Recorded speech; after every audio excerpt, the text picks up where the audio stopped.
ఏదైతే జపాన్లో క్రమంగా ఈ చొరబాటుదారులు శరణార్థులుగా మారి ఆ పైన అక్కడ ఇబ్బంది పెడుతున్నటువంటి వేళ చివరికి అక్కడ మతపరమైన ఉద్రిక్తతలు సృష్టిస్తున్నటువంటి వేళ విసిగిపోయిన ప్రజలు తిరుగుబాటు చేస్తుంటే అక్కడ ప్రభుత్వం తాజాగా ఇమ్మిగ్రేషన్ రూల్స్ని కఠినంగా మార్చేసింది.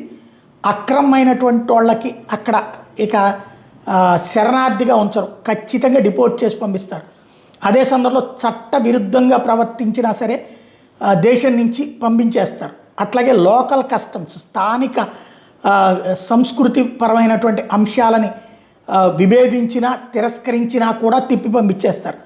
అట్లాగే జపనీస్ కల్చర్ని ఖచ్చితంగా పాటించాలి. జపనీస్ కల్చర్లో ఒక్క ముద్ద కూడా వేస్ట్ పడకూడదు, ఒక్క కూర కూడా వేస్ట్ పడకూడదు. నీకు ఎంత కావాలో అంతే తిను, ఎంత కావాలో అంతే చేయాలి. అక్కడ ఫుడ్ వేస్ట్ కూడా చేయడానికి వీల్లేదు.